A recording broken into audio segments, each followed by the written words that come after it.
Port alpha की दुनिया में जो कुछ चल रहा है ना, हाँ उस पे थोड़ी गहरी नजर डालने वाले हैं। हाँ, कुछ जरूरी हलचलें हैं जिन पर बात करना बनता है। बिल्कुल। हमारे पास जो जानकारी है वो मतलब हाल के यूजर एक्सपीरियंस, कुछ अनाउंसमेंट्स और एक सोर्स वीडियो पर बेस्ड है जो इन मुद्दों को सामने लाता है। हम्म।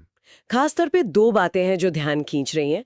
पहली तो ये कि ये बोट अल्फा का एक हिस्सा है क्रॉस मार्केट, हाँ, क्रॉस मार्केट। जो कि हाल में बंद हुआ बताया जा रहा है। उससे पैसे निकालने में मतलब विड्रॉल में लोगों को दिक्कतें आ रही हैं। ये बड़ी समस्या है। और दूसरी बात, जो प्रिंसिपल अमाउंट है यानी मूल रकम, उसको बोट अल्फा के मेन वॉलेट, मेन क्रिप्टो जिसे कहते हैं, जी।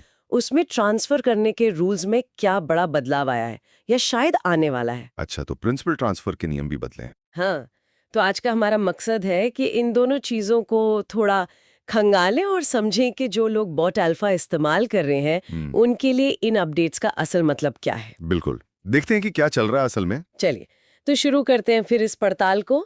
सबसे पहले बात करते हैं निकासी की, विड्रॉल की। देखिए, पिछली जानकारी तो यही थी कि क्रॉस मार्केट जब से बंद होने का कहा गया, हाँ। उसके बाद से ही वहां से निकासी या तो रोक दी गई थी या मतलब बहुत दिक्कत आ रही थी। खबरें थी कि लोगों के पैसे फंसे हैं। ये सुना था। लेकिन यहाँ एक आप कह सकते हैं दिलचस्प मोड़ आता है।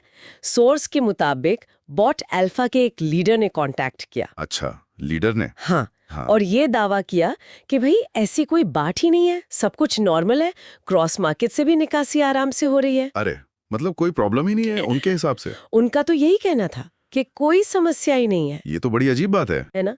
तो ये दावा सुनने के बाद सोर्स ने सोचा कि क्यों ना सीधे यूजर से ही पूछा जाए कि उनकी जमीनी हकीकत क्या है। हाँ, ये सही तरीका है। असलियत तो वही बताएंगे। और नतीजा, 220 से ज्यादा कमेंट्स आए। ओ, 220 प्लस कमेंट्स। हाँ, और वो एक बिल्कुल ही अलग कहानी बता रहे हैं। ये नंबर ही अपने आप में बहुत कुछ कहता है ना? बिल्कुल। और ये सिर्फ नंबर की बात नहीं है। इन 220 से ज्यादा कमेंट्स में एक बहुत ही साफ पैटर्न दिखता है। क्या पैटर्न है? ज्यादातर, बल्कि मैं कहूंगा लगभग सभी कमेंट करने वाले यूजर्स का यही कहना है कि क्रॉस मार्केट से उनकी निकासी या तो कई दिनों से, हफ्तों से पेंडिंग दिखा रही है, पेंडिंग, या फिर सीधे सीधे फेल हो गई है। कुछ ने लिखा 15 दिन हो गए, अटका है। किसी ने प्रोसेसिंग ही चल रही है, कुछ होता नहीं। तो किसी का सीधा रिजेक्ट। ओ, मतलब ये कोई एक दो लोगों की बात नहीं है। नहीं नहीं, ये एक सामूहिक अनुभव जैसा दिख रहा है। ये कोई अकेली घटना नहीं लग रही है। हाँ, और ये जानना भी जरूरी है, जैसा कि सोर्स में बताया गया है, कि कुछ यूजर्स ने मैन क्रिप्टो से सक्सेसफुली विड्रॉ किया है। अच्छा, मैन क्रिप्टो से हो रहा है। हाँ, ये बात थोड़ी पॉजिटिव है और दिखाती है कि सिस्टम का एक हिस्सा तो काम कर रहा है। चलिए, ये तो ठीक है। लेकिन विरोधाभास यही है। सोर्स ये भी जोर देकर कहता है कि उन 220 प्लस कमेंट्स में से एक भी यूजर ऐसा नहीं मिला जिसने कंफर्म किया हो कि उसका क्रॉस मार्केट से विड्रॉवल सक्सेसफुल हुआ हो। एक भी नहीं? एक भी नहीं। ये अंतर बहुत बड़ा है और इसे आप नजरअंदाज नहीं कर सकते। बिल्कुल। ये विरोधाभास तो सीधे सीधे या तो कम्युनिकेशन गैप दिखाता है, या शायद सच को स्वीकार न करने वाली बात लगती है।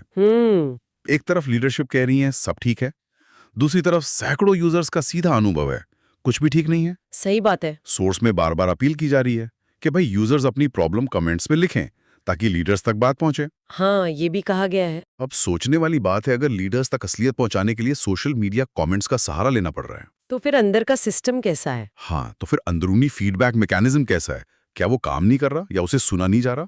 ये वाकई सोचने वाली बात है। मतलब क्या लीडरशिप को पता ही नहीं है कि नीचे क्या हो रहा है, या फिर जानबूझकर एक अलग तस्वीर पेश की जा रही है? या हो सकता है कोई तकनीकी गड़बड़ हो जो सिर्फ क्रॉस मार्केट को असर कर रही हो, मैन क्रिप्टो को नहीं, और लीडरशिप इस बारीकी को ठीक से समझ या समझा नहीं पा रही हो। ये भी हो सकता है।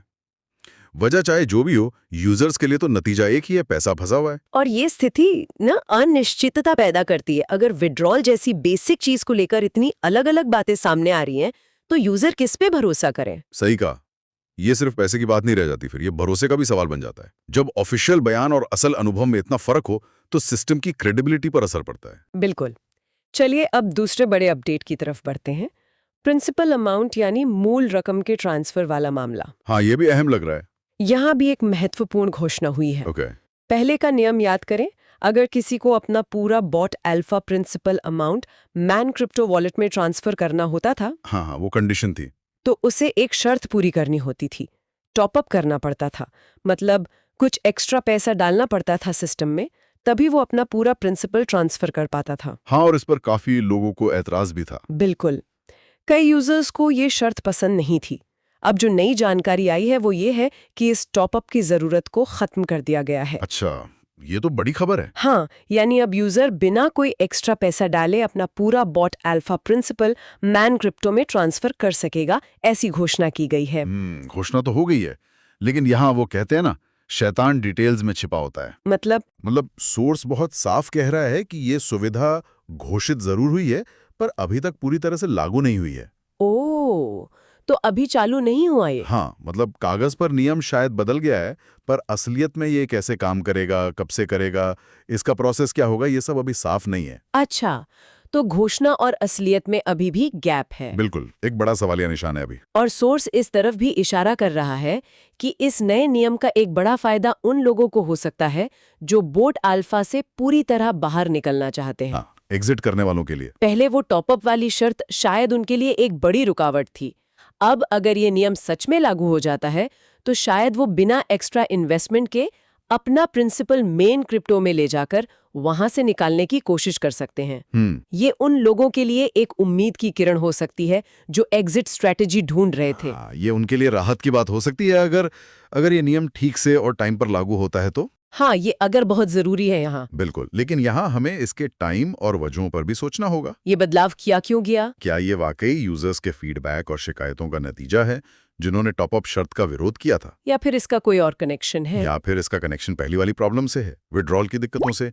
हो सकता है ये सिस्टम पर प्रेशर कम करने या फंड्स को एक जगह कंसोलिडेट करने की कोई अंदरूनी स्ट्रैटेजी हो, कह नहीं सकते अभी। ये एंगल भी हो सकता है। सोर्स एक और महत्वपूर्ण बात कहता है, दिसंबर तक प्रिंसिपल मिलने की उम्मीद जताई गई है। उम्मीद, पक्का नहीं। नहीं, उम्मीद, और साथ ही बहुत ध्यान से ये भी जोड़ा गया है कि बीच में कुछ भी बदलाव हो सकते हैं।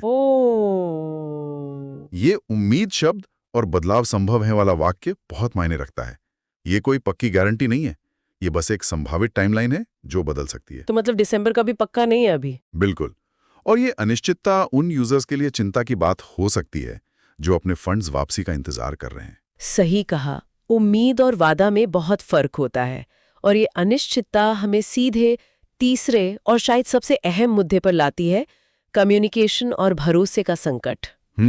हमने निकासी वाले मामले में देखा कि कैसे लीडरशिप के दावे और यूजर्स के अनुभव में भारी अंतर है। हाँ, वो तो साफ दिखा। अब प्रिंसिपल ट्रांसफर के नियम में बदलाव की घोषणा तो हुई, पर वो कब लागू होगा ये पक्का नहीं, और फंड वापसी की टाइमलाइन भी पक्की नहीं। हाँ, हर तरफ अनिश्चितता सी है। इस सब के बीच सोर्स लगातार यूजर से कह रहा है कि अपनी बात कहने के लिए कमेंट करें, वीडियो लाइक करें, शेयर करें, ताकि लीडर्स तक आवाज पहुंचे। ये अपील अपने आप में बहुत कुछ कहती है। ये इस बात का संकेत है कि शायद सिस्टम के अंदर सीधी और ट्रांसपेरेंट बातचीत की कमी है। कि या तो फीडबैक लेने के ऑफिशियल रास्ते बंद हैं, या असरदार नहीं हैं, या फिर उन पर ध्यान नहीं दिया जा रहा। और जब ऐसी सिचुएशन आती है जहां असलियत ऊपर तक नहीं पहुंच पाती या उसे माना नहीं जाता, तो क्या होता है? भरोसा कमजोर होने लगता है। हाँ, यूजर्स सोचने लगते हैं कि क्या उन्हें सही जानकारी मिल भी रही है, क्या उनकी समस्याओं को सीरियसली लिया जा रहा है। और निकासी वाले मामले में जो विरोधाभास दिखा, वो इसी भरोसे की कमी को और गहरा करता है। बिल्कुल, जब आप देखते हैं कि एक बेसिक प्रोसेस जैसे विड्रॉल के बारे में ऑफिशियल बयान और सैकड़ों लोगों का असल अनुभव बिल्कुल उल्टा है, तो फिर आगे की घोषणाओं पर कैसे यकीन करें? भाई तो फिर चाहे वो प्रिंसिपल ट्रांसफर का नया नियम हो या दिसंबर में फंड वापसी की उम्मीद हो। हाँ, यूजर सोचने पे मजबूर हो जाते हैं कि क्या इन घोषणाओं पर पूरी तरह से भरोसा किया जा सकता है? क्या ये टाइमलाइन यथार्थवादी है? ये सवाल उन सभी के लिए महत्वपूर्ण है जिनका पैसा या इंटरेस्ट बॉट अल्फा से जुड़ा है। पारदर्शिता और भरोसेमंद कम्युनिकेशन, खासकर ऐसे टाइम में जब चीजें अनिश्चित लग रही हों, बहुत जरूरी हो जाता है। और ऐसा लगता है कि फिलहाल बॉट अल्फा के यूजर्स को इसी की कमी महसूस हो रही है। तो आज की इस पूरी बातचीत का निचोड़ क्या निकला? हमने 2 मेन पॉइंट्स पर फोकस किया। पहला, बॉट अल्फा के क्रॉस मार्केट वाले हिस्से से निकासी में लगातार और बड़े पैमाने पर प्रॉब्लम बनी हुई है, हाँ, ये साफ है। जो लीडरशिप के सब नॉर्मल है वाले दावों से बिल्कुल मेल नहीं खाती। हालांकि ये भी सच है कि मैन क्रिप्टो से कुछ निकासी हुई है। जी। दूसरा बड़ा अपडेट प्रिंसिपल ट्रांसफर को लेकर है। टॉपअप की शर्त हटाने की घोषणा हुई है, जो एग्जिट करने वालों या फंड कंसोलिडेट करने वालों के लिए अच्छी खबर हो सकती है। हो सकती है, हाँ। लेकिन ये नियम अभी पूरी तरह से लागू होना बाकी है और इसकी वर्किंग अभी क्लियर नहीं है। अनिश्चितता बनी हुई है। और साथ ही दिसंबर में प्रिंसिपल वापसी की एक उम्मीद जताई गई है, लेकिन सोर्स खुद इसे अनिश्चित बता रहा है। बिल्कुल, और यहीं पर हम आज की चर्चा को एक सोचने वाले पॉइंट के साथ छोड़ते हैं। जब किसी सिस्टम में ऑफिशियल दावों और यूजर्स के असल अनुभवों के बीच इतनी बड़ी खाई दिखने लगे, हाँ, और महत्वपूर्ण पॉलिसी चेंजेस की घोषणा तो हो जाए, लेकिन उनके लागू होने और नतीजे मिलने में अनिश्चितता बनी रहे, तो उस सिस्टम की भविष्य की घोषणा और टाइमलाइन पर कितना भरोसा किया जा सकता है? ये बहुत बड़ा सवाल है। हाँ, और ये सवाल सिर्फ बोट अल्फा तक ही सीमित नहीं है, बल्कि ये किसी भी ऐसे सिस्टम या प्लेटफॉर्म के यूजर्स के लिए रेलेवेंट है जहां ट्रांसपेरेंसी और कम्युनिकेशन में कमी महसूस होती हो। सही बात है। ऐसे माहौल में अपने हितों की रक्षा के लिए अलर्ट रहना और जानकारी को क्रिटिकली देखना कितना जरूरी हो जाता है, इस पर सोचना जरूरी है।